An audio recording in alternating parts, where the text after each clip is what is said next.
welcome to the School Run. I'm Jane. And I'm Liv. And we are going to share with you the best conversations we have on our school run. We will invite guests and debate topics that affect and resonate with every generation. We all remember our own school run, so maybe have a think about yours. What do you remember?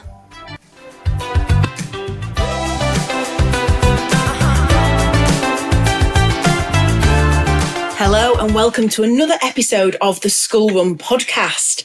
Every day is a school day and we are in the most privileged position to be chatting to the most amazing guests on our school run journey. For those that haven't listened to this podcast before, I started this with my 15-year-old daughter, Liv, in February 2023. I cannot believe that we've done over a half a year of podcast episodes. We've got over 4,000 listeners. It's incredible. Liv, how are you feeling about how the School Run podcast is going? Well, that's a different question. I thought you were going to ask me, how do you feel about this episode, which is what you usually ask me. How do I feel how it's going? I think it's going very well. I love it. I do. I like speaking to people. I can't wait to do some more like in-person stuff. Yes. Like really help people. But we're going to move on to that, aren't we? We've got our social media. We've got our social media channels. Yeah, go and follow our TikTok. We have got the social media channels. And, you know, the reason for doing the podcast was that we had a very long journey to school. Ugh. Liv went to school an hour and a half away from where we live. Yes, it was and not we used fun. to chat a lot on the school run journey. Actually, not really. I used to just sing the whole way there and back. But we had some great chats and we started to put those and make a time capsule of those onto a podcast. The things that I taught Liv on the school run, the things that she taught me about the younger generation. She teaches me a lot. You sure did. And then we've brought guests to join us on this school run. We don't record it in the car. I just want to say that straight away, as some people ask. Maybe we should start putting that at the start of every episode. We're not in the car. We're not in the car. But today we are joined by an amazing guest. I'm so excited for this one. It's going to be a great chat. Lewis Rains. Lewis is a member of the X Factor 2004 band G4. They came second in 2004. They've sold over 3 million albums in the UK. He's been a member of the band for 5.5 years, and I've known him for a lot longer than that. This is a privilege. Thanks for joining us, Lewis. Good to see you, Jane. Hi, Liv. How you doing? Hi, sorry, I was just drinking. Honestly, it's great to have us with us. Tell me, let's go straight in for the jugular. Favourite part of being part of a band like G4? Big theatres, touring, fans, autographs, all the fun of it. It's great fun. Yeah, it's a magical industry. It's one of those things that when you're a little boy, you dream about being on the stage, singing in front of a live audience. And sometimes you have the opportunity, if you're like in an amateur choir or in a small ensemble group, of singing maybe one show a year. But to be able to do it for my career for the last 5.5 years, you know, singing in front of thousands of people, night after night on some of the most amazing stages. I mean, you can't really write it. It's a dream come true in so many ways. It really is a dream come true. I mean, I suppose, being part of a band like that, there's 4 of you, am I right? Yeah. 4 incredible voices that deliver. What would a tour typically look like? How many concerts do you do? Right. So the most recent tour we did 43 shows in about 3 months. It's 5 shows a week. You're in like the tour bus, you know, you're on the road. So typical day would be you get to the venue in the bus with all the crew, and then you probably wake up about 2 PM. It's quite a bit of a nocturnal animal these days. But so I would normally get up about lunchtime, then check into the theatre, find your dressing room. You know, you go and have a little mooch around. Some of the most beautiful theatres have the most insane dressing rooms. It's like all that part of the atmosphere and the environment of being in a theatre. It's always backstage, what goes on. And people always say to me like, oh, can you get some VIP tickets backstage? I'm like, well, there's not much going on backstage, but it's awesome. And then you would normally prepare for this show about 4:30, you do a sound check. Sometimes you'd have maybe a guest choir. And then you would then go backstage again and get changed and get ready for the show. And you do like a meet and greet with some fans before the show, which is really lovely. And that's a really great way, for us to connect with our audience, and that builds that sort of relationship with the fans that, we're one of them kind of thing. And that really sort of breaks that barrier. Because sometimes with some groups, it can be like us and them, but we try and bridge that. So that's why we're quite accessible as a group. We try and not hide behind the whole pretense of it. And then obviously the show about 7:30 at the end of the night, all the buzzing, and you're excited, and you're back on the tour bus on to the next venue, which could be, you could be going from the Theatre Royal in Portsmouth and going all the way up to, I don't know, Aberdeen. But the driver takes us all the way there, and we're just sleeping in our bunks, and we wake up and we're in the new city, new town. What's really funny is actually sometimes I'll be like, Mum, where are we today? So I'll be ringing it like, oh, we're in where I sat, you in Hull. I'm like, oh, okay, where are we tomorrow? I think we're in Scarborough. Oh, okay. And they say, half the time you're on your phone, it's like, where's it sounds really bad, but I'm always like, where's Pizza Express? I've got the most amount of vouchers for Pizza Express. You love Pizza Express. I love it. Like, every city, I'm like, Pizza Express voucher. Oh, amazing. I was wondering, do you get nervous for every single performance that you do? I used to get very nervous. I used to be very in my own little world in some ways. I would always get up in the morning, I'd be checking the voice, and before the show I'd have to do like a certain warm-up, and if some part of that was not right, I would get a bit self-conscious. But last few years, not really. I think nerves are I would say it's more excitement. Nerves are a big part of singing, and I think being nervous is a very good thing. I don't think people say, oh, she gets nervous, that's really bad. No, it's not really bad. It means she wants to do well. I would say that with more experience, you learn how to control those, and it becomes more psychological then. And it's all about just relaxing your mind and trying to go into your own little world in a positive way, and not being like, oh my God. So yeah. Yeah, I know, because you hear it on the TV shows, obviously, me just watching TV shows, but they say, the judges, you can hear, the nerves in their voice. Yes. And I didn't actually know that it, physically affects your voice. I have to say, I get very nervous. I do get very nervous for radio and TV. I don't know why that is, but I feel like live, this is a podcast, it's very relaxing. We're sitting on the sofa, glass of water, dog somewhere, it's perfect, very chill. Perfect space for me. But live radio and live TV, I've never really, I would say I've not enjoyed, because there's so many things that in my head can go wrong. You can say the wrong thing, especially in the world we live in today. Yeah. You could say the wrong thing and then that's you done for the rest of your life. So you're constantly standing on eggshells a little bit. I remember we did the BBC song Big Sing with Alan Jones and Catherine Jenkins a few years ago. And we were doing a Holy Night, and I wasn't very well. I had a bad flu thing, and we'd already done 5 shows on the road, and we only got one take. And there was a live audience, 500 people, and this camera got so close to my face on my line. I was like, whatever you do, Lou, just don't mess it up. And that was by far the most nervous, and I could see my microphone was slightly shaking. But that's probably the biggest. Did you mess it up? No, okay, that's good. I don't think I did. I think I got away with it. I watched it over again. I was like, oh, maybe I could have met it, but no one would have noticed.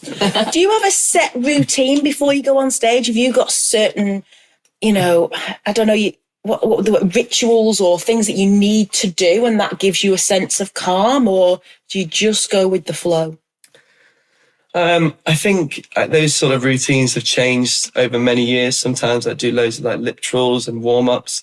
Now I just feel like if I can get my body and my mind into a position of complete relaxation, then it works. So I do a little bit of yoga breathing, maybe just do some sort of small breath work, but I won't go wobbling away for half an hour, because I think that's just a bit too tiring. But yeah, I think sometimes people have different routines. I know the boys in the band, John doesn't warm up at all. He doesn't need to. His voice is insane. Really? It's just incredible. It's just made of steel. I know Mike does a little bit of warming up, but Duncan, because he's the bass just down there, he doesn't need much warming up. He's just wakes up like that. It's incredible. Absolutely incredible. What have you got? Your favourite set of songs, the songs that or the most memorable venue or crowd? I've got them. Yeah, this one is an absolute. I can absolutely 100% say the one song that really got me was obviously COVID was really tricky. Obviously we couldn't tour at all. I think we had 2 tours postponed. I think it was 70 dates in total. And we just managed to scrape a Christmas tour of 2021. And we were singing, it was one of the cathedral tours. And look, I've sung in some amazing venues, but I think this venue in particular, I don't know what it was about the time. It was 1st of December. And I remember it was Hereford's Cathedral, beautiful cathedral. And it was sold out. And the thing is, it's obviously shaped like a cross. But the sides were like 200 people each side and about 500 people in the nave. It was amazing. And I remember I started singing. I have no connection to this song. It's a bit like, I don't know where it came from, but I just sang Climb Every Mountain. Now, this song for me is not really that important. I don't like, oh, it's my favourite song. It's not. But I just started singing the first line and I just sort of looked to my right, and it gets me a bit emotional now, but this guy was just welling up and just stood up and started clapping. And then the whole audience, all I did was climb, and then all of a sudden, round of applause. And I was just like, oh my goodness. And I physically had like goosebumps, and I literally was nearly crying myself, because it clearly was like, people have been through so much suffering that tour, and COVID was so bad. It was like, we're coming to the end of that. Even now it gets me, because it was just it's getting me just listening to you. It was just like, I just went, wow. And then we came backstage and the boys were like, wasn't that just magic? And I was like, yeah, that was insane. And they said, but tomorrow night that might not happen. So the next night I was like, we're in Manchester, and I was like, climb, and started. No one claps. Like, damn, I failed. But yeah, that was a very, very special moment that I think up there with the most, you know, that for me is like the pearl of like my performance. You know, he's singing on TV, singing in front of 20,000 people at a switch on event, or I don't know, there's so many amazing venues. I'm so lucky. But just that one venue where you could see in that man's eyes that he was so connected to what I was singing, and you could see he was physically going through something. And I felt like, oh, that's magic. You just hit it. Absolutely incredible. I mean, you've been with the band 5.5 years. That's a long time. That's a lot of tours, albums. I guess a lot of photo shoots, because there's a lot of hard work behind the scenes that people won't see. So we can imagine the tour bus, because we see it on X Factor, we see tour buses. We can imagine the stage and the lights and the performance. But what's happening behind the scenes, the practicing, the photo shoots, the suit fittings, what's all that? Oh, I mean, that logistically is quite hard to organise, because we all live so far away from each other. Like, we have someone on the Isle of Wight, Torquay, Leeds and Blackpool, so it's quite hard for us all to get together. But as a group, I think we have a sort of like, we all have an image in our head of what we represent. So when it comes to suits, it's normally quite easy, because we're four classical singers who sing sort of pop, and we have obviously tie and jacket. You know, so that's the way we are. That's the way G4 always was in the X Factor. It was always suited and booted, ties, jacket. It was never really like, okay, we're going to make this Converse and try and make it trendy. That's just who the brand is. Yes. And that's okay. The arranging side of things can be quite difficult, because, you know, you're trying to put your own like angle on a song that most of the time we're doing covers. And so arranging can be really tricky, because you're like, well, how do we make this our own? And how do we, you know, we did an arrangement of Twinkle, Twinkle, Little Star. Yes. It was just like, why are we doing that? It's like, well, because we're G4, we just take risks. I think that's what the band always wants to do, is take risks, be brave, and have the sort of Marmite effect. We know people don't like us. We know people who love us as well. Yeah, absolutely. And I know people that love you, because you touched on the meet and greets, and let's just explain how I know you, Lewis, maybe. That would be interesting for everyone to maybe hear about. But for anyone that listens to the podcast may or may not know, but I absolutely adore ice cream, okay? Love ice cream. In fact, today I had an ice cream at the Milking Parlour, my favourite ice cream shop, Gelato. Anyway, I love ice cream. So I was searching up different ice cream shops one night, Googling on my phone, and stumbled across Lytham Ice Cream Festival. And when I stumbled on the page, up the side came up this image of, I don't know what it was saying, something to do with singing, and the name Lewis Rains. And I went, I know that name. I taught that boy. It's got to be the same one. So I did a bit of searching, did a bit of Googling. Turns out Lewis Rains is a member of G4, which I remember G4 from X Factor because I used to watch it every single year. At the time, I mean, this is 2004, before you were even born. Neither was I. That was a bit of a lie. So 2004, and I remember G4, and I was like, Lewis Rains in G4 singing, it's got to be the same one. So I found you on Instagram, we connected, chatted for a little bit, and then you came to see me a few months ago, didn't you? I screamed my head off singing for about 2.5 hours. We just had such fun. Time. That was the best afternoon ever. So I was before even the days of Olivia, I wasn't even pregnant with Olivia then. I wasn't even married, because you sang at my wedding in the choir. I can't remember it, but I think it was a really hot day, if that was right. You were in the white and the red robes because you went to Ross Hall School, so we should give them a shout out. Ross Hall School, and you came with the organist, Mr. Corrie, and Mr. Corrie, and you played at my first wedding. I taught you, so we used to have a singing lesson every week. Now, it wasn't typical for boys who played rugby, cricket, and all those sports to come to singing lessons. That was tough, wasn't it? Yeah, I think that's the thing.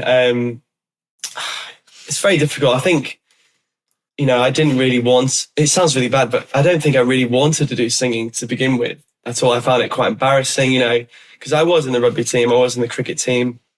And I loved my cricket, actually, more than rugby. My rugby, I was just very good at standing on the wing and being cold. But, I remember when I was I think I was in year 11 or lower 6, I think we started working. I think it was because I obviously had some talent that was not, I would say I didn't know really I could sing, to be honest with you. And I remember coming to you and I think I wouldn't even sing a scale. No. Because I was like, or people could hear me. I'd be like, no, I don't want to sing. If anyone was in the building, you wouldn't sing. No, I think I didn't come to one. I think my mother paid for maybe 8 lessons that term. I think I came to 2. Yeah. And also it was hard to get out of your lessons to come to that lesson, because the boys it wasn't such a cool thing to do, no, it really wasn't. And I think look, I'm very lucky in some ways that I'm actually quite I'm a confident person. I can stand up for myself. But I think if you're not one of those people who can deal with peer pressure or being a bit different, that's really difficult. So being a boy as a singer, I think how many boys did you actually teach? Oh, less than I could count on my hand. Exactly. How many girls? I had 3 days worth. Exactly. And I remember when I used to go for a singing lesson, there was always Lewis off to do his singing because he's gay and all that stuff. I'm sorry, I don't know if I should say that on the podcast, but that was and you're like, well, no, I'm just enjoying my singing. That's what they said. Yeah, that was just a fact. That was what they said. That's what and unfortunately that stigma still follows the industry today, and it's not right. No, it's not right. Just totally and it's wrong. Really restrictive. And I used to always argue. It's really funny actually, because I remember I missed rugby training, and someone said, "Oh, Lewis is off to sing his choir because he's a blah blah blah." And I don't want to repeat that on the podcast, but I go, "Well, there's more girls in the choir than there's in the rugby team." And they were like, and that's why Lewis is in the choir. Like, yeah, right, I'll go join the choir. And I certainly knew how to bat it off. But you had to have strength of personality and core self-belief. But we had such fun in those lessons. You were one of my very memorable students, I have to say. We had fun, we laughed, we sang some beautiful pieces, Scarlet Pimpernel, Into the Fire. I'll never forget it. Anyway, so we and you progressed, and you used to ask me different questions, and you were certainly curious about becoming a singer. Yeah. But I never knew that it was something you were going to go off and pursue, actually. No, neither did I. because I obviously then had Olivia. I was expecting you. I was actually you were just born, and then just shortly after started Little Voices, and I left obviously all of that one-to-one teaching to go and build the business that I now have today. But so I didn't know what happened at the end of your journey. So we connected on Instagram. You came round to my house a few months ago. We had the most amazing afternoon of singing and proper tanking it. Oh, we really were. We did all sorts, and it was just fantastic. And it was lovely to connect with you. It's like I'd seen you yesterday, so it was a no-brainer for me to ask you to come and meet my daughter and be on the podcast with us. Oh, I'm very happy to be here. And you were just about to go on tour. So what's next for you?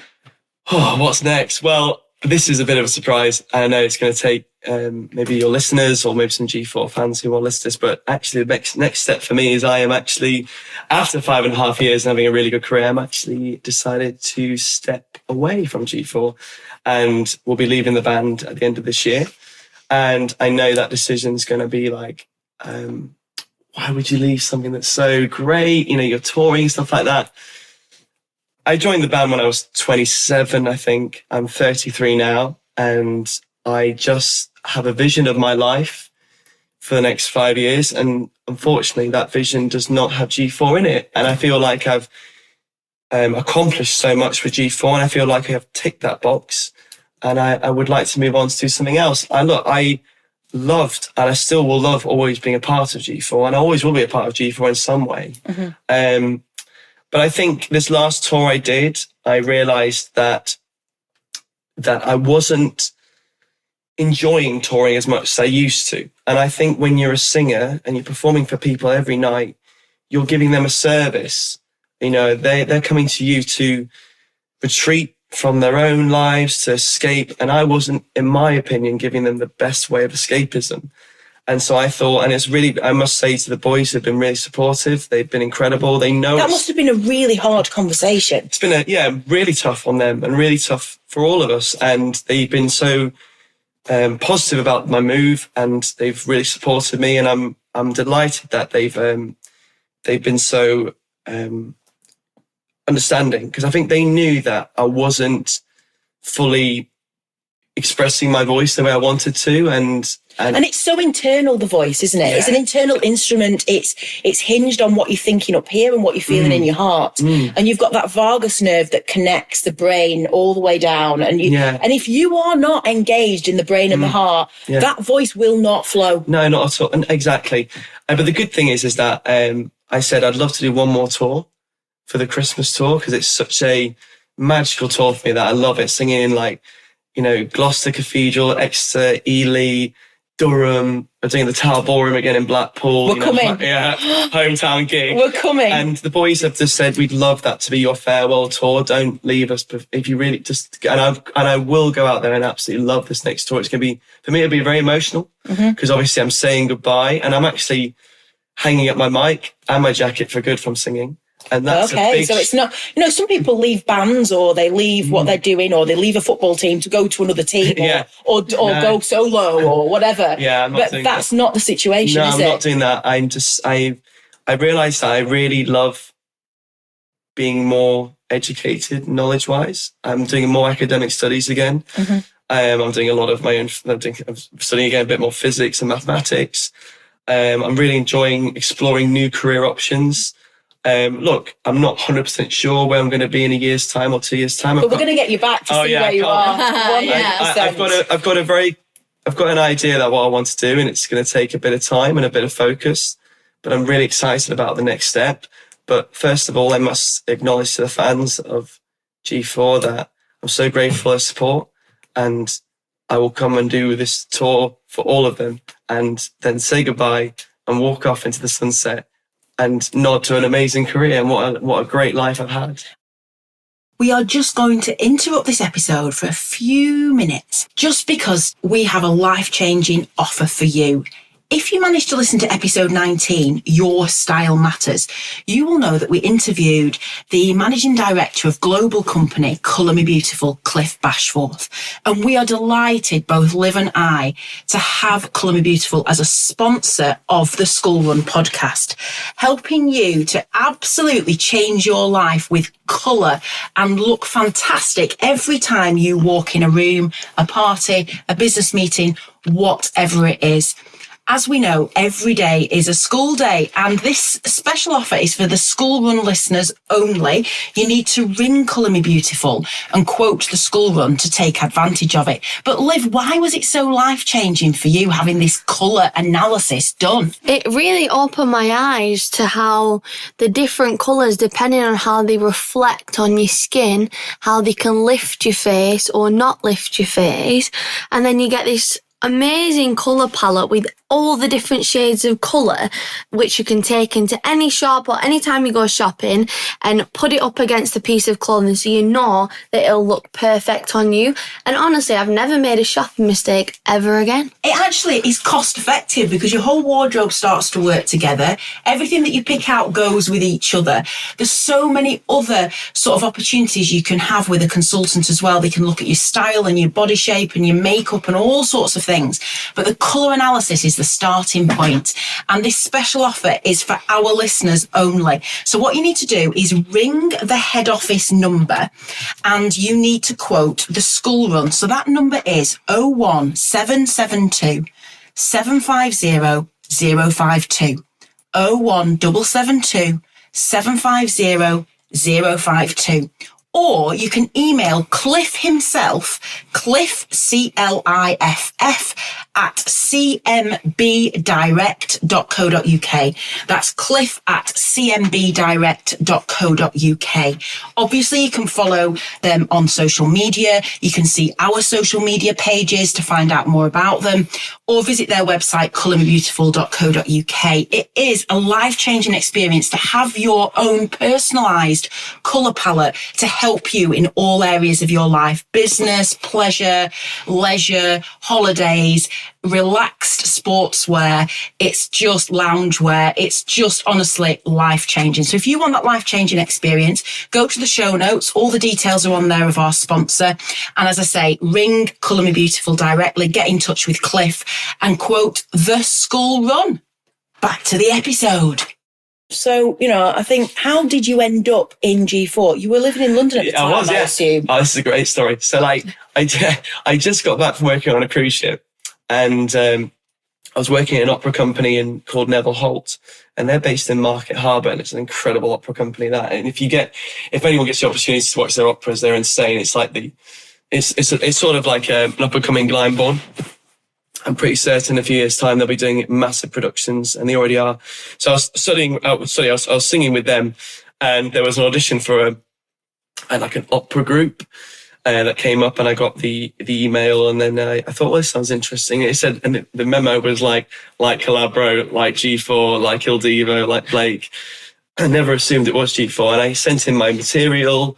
I did a couple of auditions, a couple of conversations, then another audition. I thought, and this process went on for about 4 months. Wow. And then I got an email saying, would you come and meet the team? And I was like, who are you guys? What is this? Anyway, I actually met up with when I went to go and have my meeting, it was actually with G4. And I was like, oh, this is different. Yeah. So what's going on? Have they made another band? Is it going to be like G4 and another group? And they said, no, we want you to be the new member of G4. And I was like, oh my God. And that's when I knew that my life would be going in a completely different direction. You have these moments where doors open and close, like the one I'm going through right now is I'm closing a door. But that moment 5.5 years ago for me was a door opening. And I was just like, my life now for maybe 5 years, which is what I thought, is completely different. And it was changed all in a single conversation. And they're like, you must not tell anyone. This is all, top secret. So I rang my mum straight away. Because if there's anyone you can trust, it's your mum. You talk to your mum. Yeah. And she was obviously like, how'd it go? What was it about? And I said, you're not going to believe this. And don't scream. I said, but I think I've just been asked to join G4. And she was like, oh my God. and I said, we can't tell anyone. And then I rang my dad, and I told a small group of people, but no one was going to say anything. And then about 2 weeks later, it was announced, and the rest is history. The rest is history, and it was just like, well, and that's a huge step, isn't it? I mean, I know firsthand the struggles of, going through training to be a singer, going to college, when you're in that college environment, it's cliquey, it's contained, you're all aiming for the same thing. It's narrow. Very narrow. You think that is the world. No. Then you graduate and you're out into this big wide world, and actually, am I a singer? Yeah. Am I going to perform? Yeah, I know. I don't particularly like some of the ways that conservatoires and musical theatre. I mean, look, I love musical theatre. I love everyone that does singing in some ways of the industry. But, the West End is such a small industry. And, the opera world is also a very small industry. And if you don't have those sort of ownership skills of creating your own, finding your own way through, then it's really difficult. You shouldn't try and rely too much. It's weird in a way for me to say that, but relying too much on companies just to employ you because you are passionate about singing. You've got to go out there and get it. You've got to be a go-getter. You've got to be brave, courage, and And create your own personal brand. Yeah, which really, none of that you are told at college, are you? No, really, honestly, it's a skimming the surface. This is why I think musical theatre performers and actors, singers make the best like business people for like recruitment, finance, because they are just all go-getters, because they have to go through such a struggle. Like singing and theatre and dancing and all that industry, it's ruthless. Like it's tough. And would you say anyone is really your friend? I would say the old boys in G4 are my friends. Yeah. We're very close, really close. And that's what's the bond you form in a band is very sacred. And, you know, they know everything about you. And also they support you through hard times and good times. But I think when you're outside of a band environment, on your own, as a singer or a performer, it's hard. Dog eat dog. And that's ultimately also the reason why I feel like I want to close the door and try and move on to something else, is because I've had it so good. I don't want to go and continue in a world where it's just, you know, I want to do something for me now. My journey, my story. Completely different. What would you go back and tell your younger self? I know you're only 33, so you've got the whole of your life ahead of you. Hopefully I'm still young. You're still young. But ultimately, what would you go back and tell your younger self at this stage, knowing what you know now? I don't like the phrase prove them wrong, but prove to yourself that they were wrong. Do you see what I mean? It's a different way of saying, I say this to a lot of people, like, don't prove they were wrong. Prove to yourself that and they'll know they were wrong, sort of thing. I had a lot of people early on in my singing career hear about when I want to become an opera singer, and they were like, oh yeah, of course. Oh yeah, of course. And then when I got there, they were like, oh, we always knew you were going to get there. It's like, yeah, whatever. Yeah, we know I know teachers at my school and people on the way were always like, well, you know, and actually I feel so good that I got there, but that was never a way of just proving them wrong. It was just like, I know to myself that I could do it. I also think it always will work itself out. You can't change the future. You can invest in yourself today to prepare yourself. If you had a crystal ball right now that said, in 5 years' time, you're going to be President of the United States of America. You wouldn't work hard to get there at all. You go, well, I'm going to be president. That's what the crystal ball says. Great. I'm going to sit back and I'll be president. No, none of us have a crystal ball. And some part of us wish we did, to go, I just want to know it's going to be okay. But it will be okay. It always is going to be okay. Things do work out eventually. And you just have to, I would say to my younger self, just remember that it does. And I think I was always trying to control how I felt. You know, I wish in some parts of my singing career, especially early on, that I just enjoyed it a bit more. Singing in front of 1,000 people is pretty scary. It's a bit nerve-wracking. But I just wish I was just like, you know, no one's going to die. But you were always even as a teenager, and I can only relate to you being a 16, 17-year-old boy, the same as you are now, really, that you were confident and you had self-belief, but you were a technician as well. You wanted things to be so right. No, I need to do that again, Jane. No, I need to do that one again. No, I need to hear that note again. And you would, it was never good enough. That's part of the reason why I'm changing career to do something else that's more technical based. Is because if I know that's a fact and that's how it works, I'll be able to do it every time. Every time.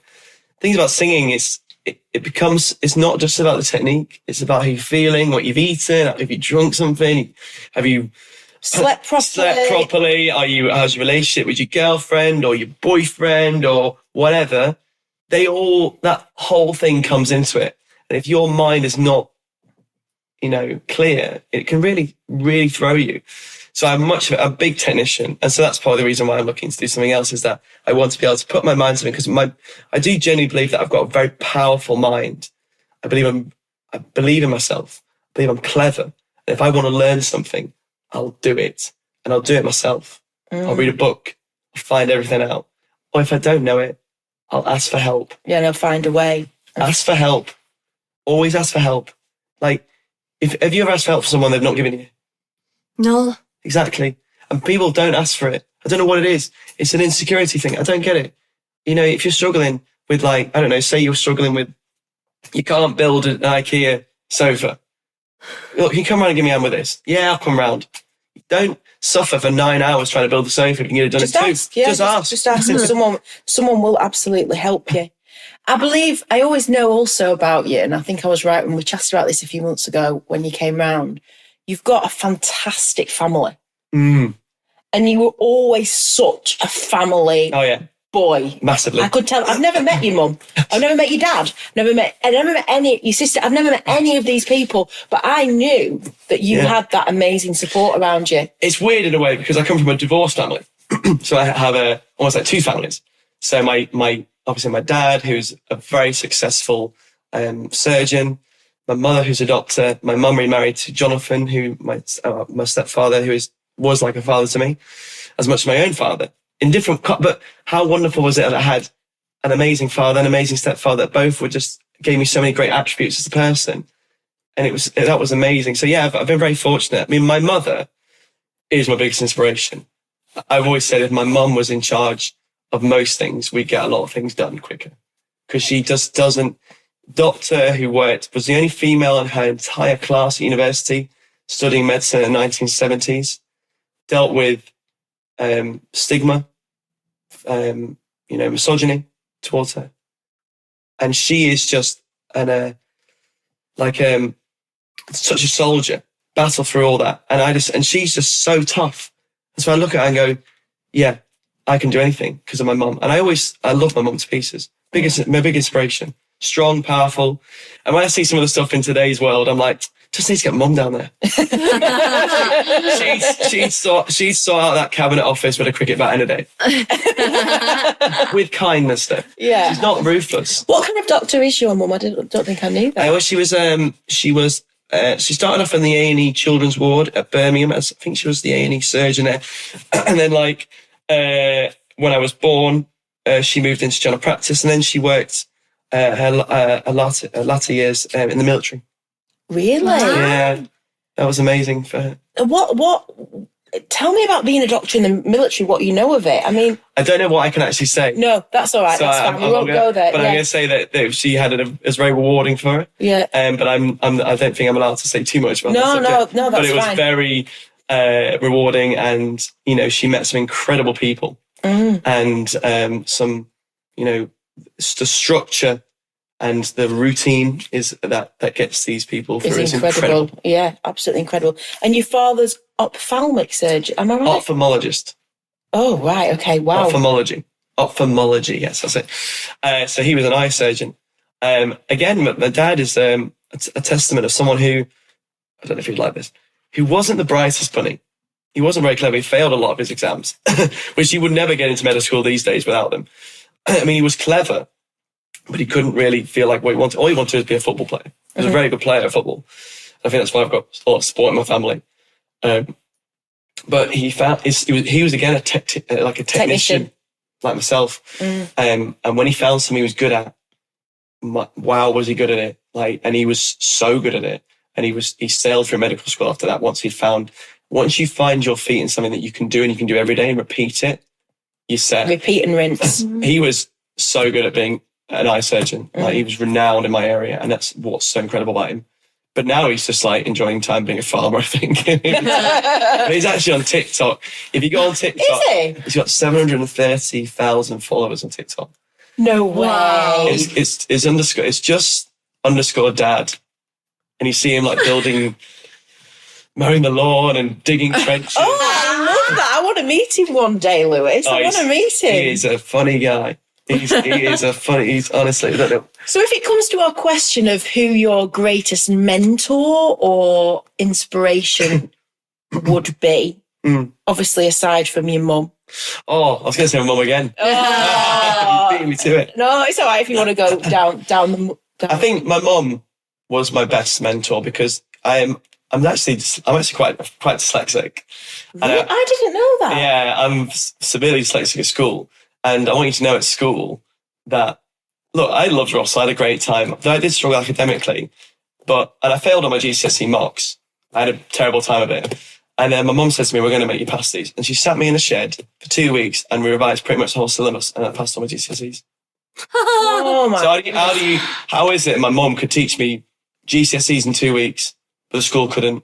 Like, and we're not going to say what the school is, but I enjoyed the school, but academic studies at school weren't for me. Yeah. They are now, because my brain is so much better than it was when I mean, how do you learn all that? How do kids get all that syllabus in 2 years? I've no idea. It's ridiculous. Whereas we did it in 2 weeks, sitting in the back of a shed. She was like, I'm determined for you to pass your physics and your maths and your sciences or whatever.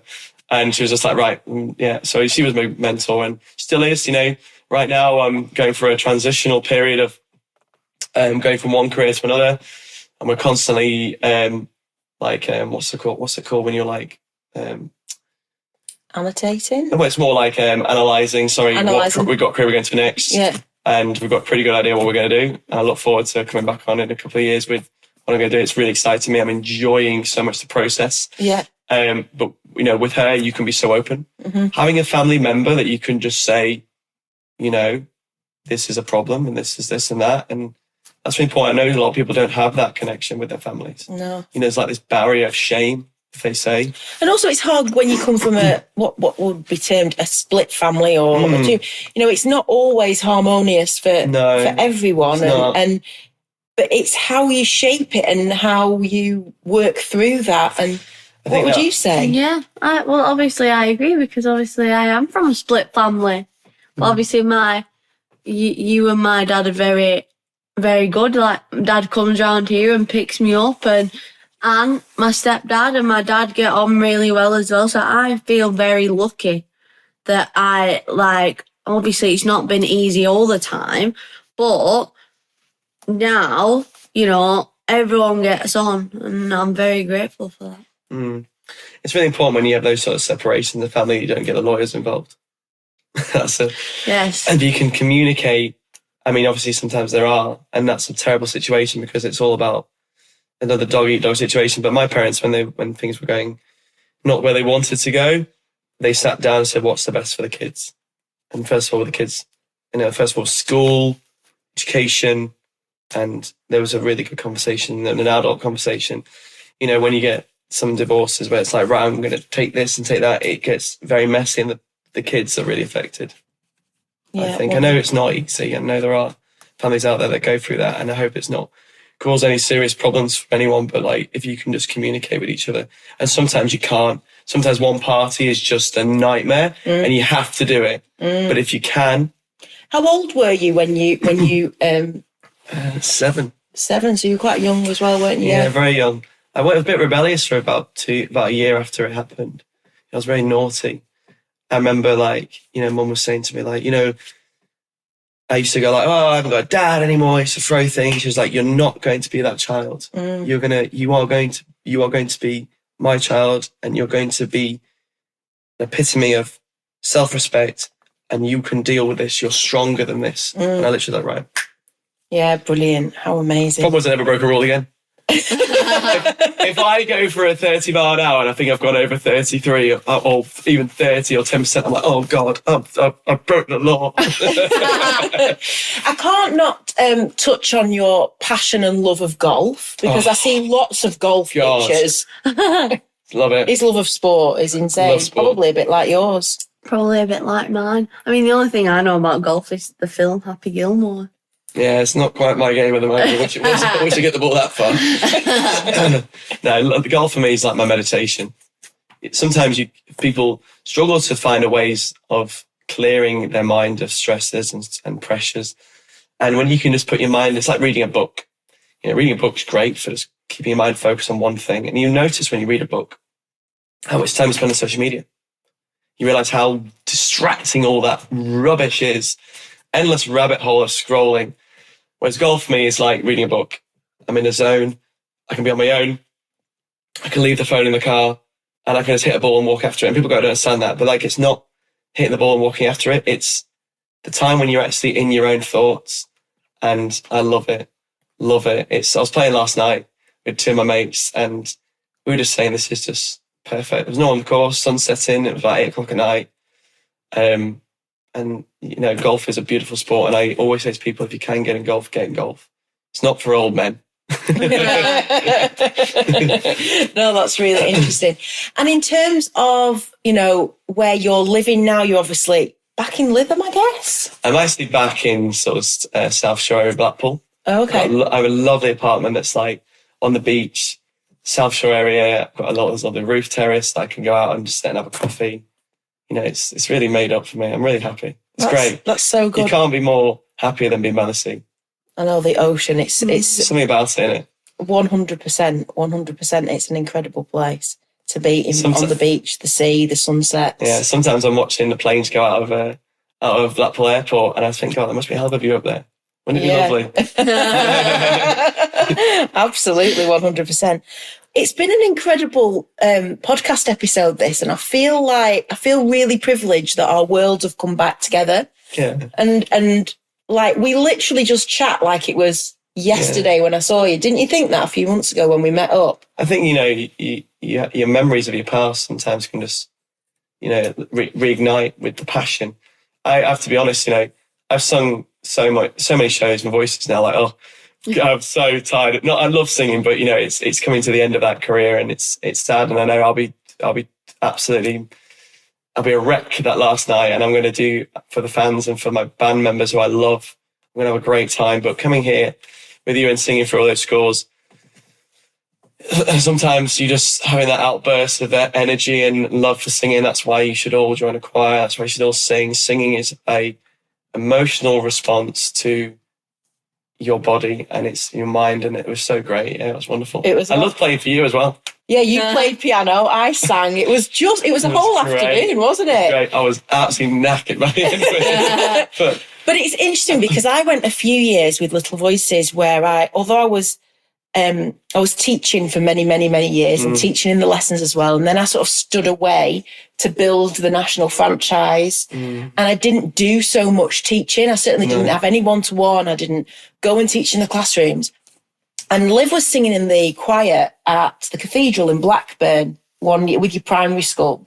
And I went and I listened. There was an opera singer singing and the choir and everything. And I was in the cathedral. And it said, I mean, the acoustics, they're just incredible, aren't they? And I sat and listened. I was like, I need music in my life. Like, although I'm in the industry of sorts, I'm not doing the thing. So it was always really important. I mean, we've built an extension at my house and we've got the finally got the piano tuned. The piano's tuned now.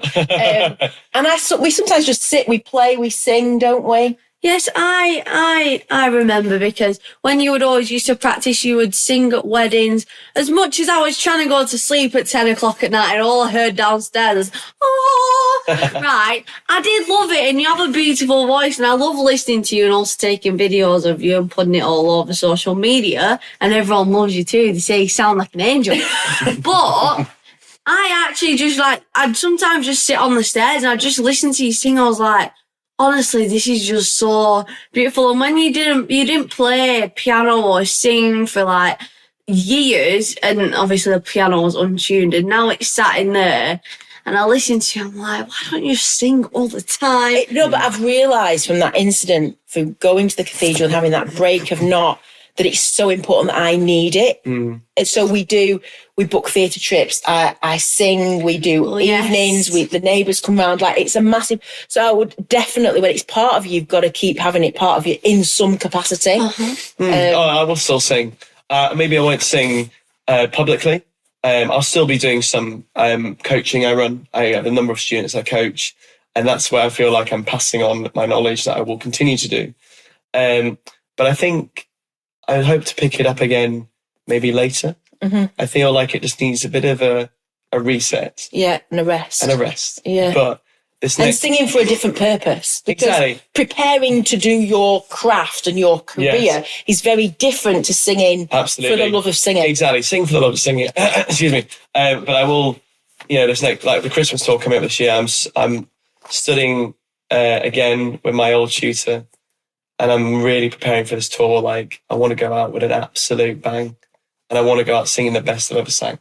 And I'm sure that you will, and we're coming. So we booked tickets after I found you, didn't I? I booked these tickets. And I booked meet and greets. And then you were poorly and we couldn't go. Yeah. So I popped it on Facebook that morning and someone said, I'll have them. It was, Eve said she'd go. Yeah. And she took her mum. And they were absolutely, she said the fans were all over you in these meet and greets and we would have been there. We're definitely coming there next time. They're great for bringing cola bottles because I know I love Candy King cola bottles. I've always got an endless supply of sweets. It's great. No, they're amazing. I love them. They're good fun. Yeah. They're just having a great time. And how wonderful is that you give them so much happiness? That is fantastic. So we always finish our podcast, Here we go. Lewis, Here we with a school run memory. Obviously, you don't yet have your own children, so it's not like Soon, hopefully. So that you're taking your own children to school. But your own school run memory, what would that be? It'd probably be sitting in the back of my stepfather's BMW convertible, proper old-fashioned one, with the old tape record, the old little cassette tape, and be picking me up, and it was middle of winter, November. He's like, putting the roof down, old boy. I was like, here we go. Roof down, it's freezing cold, and putting in the Beatles. And we played the Beatles all the way home. Like I was living down the prom. Amazing. So good. So that was a school run memory. It was so much fun being picked up in that little old-fashioned BMW. And how long was your school run journey? It wasn't an hour and a half like ours, was it? It wasn't, but it wasn't short either. It was about 45 minutes. 45 minutes. From Lytham to Fleetwood. Yeah. Beatles, Beatles on, top down, freezing, Beach wind. Boys, wind, cold. It's not LA. But Blackpool certainly has some bit of Vegas about it. It sure does. Well, thank you for joining us on our School Run podcast, and I hope everyone's enjoyed that. Thank you so much for listening to another episode of the School Run podcast. If this is your first time listening, please go back and maybe listen to a few other episodes that we've previously recorded. There's lots of interesting topics, people's different roles and careers. We're sharing all of these stories to inspire and empower young people. That's our reason why. You don't have to have it all figured out at school. My co-host Liv is my 15-year-old daughter, and I just keep telling her that school is just a small chapter of life, and there's so much out there if you just say yes to those opportunities. You don't have to have it figured out at school. We're privileged to be having these conversations, and we're really thankful to our guests for coming on. Please would you hit the follow button on the podcast channel that you're listening to us on. This will really help us to grow and improve the podcast long term. It'd be lovely if you could write us a review on the podcast that you listen to us on and maybe give us a star rating. Lots of people have already bought us a virtual coffee so that we can have some chats and plan the content going forward. The link is www.buymeacoffee.com/the school run. www.buymeacoffee.com/the school run. And as Liv has already told you in the middle of this episode, we do have an Instagram, the school run _official, and we also have a LinkedIn showcase page. Would you just share this podcast if you've enjoyed it with one other person today? That would really help us. Thank you so much. Don't forget to click that follow button, and we'll see you again next Monday at 6 a.m.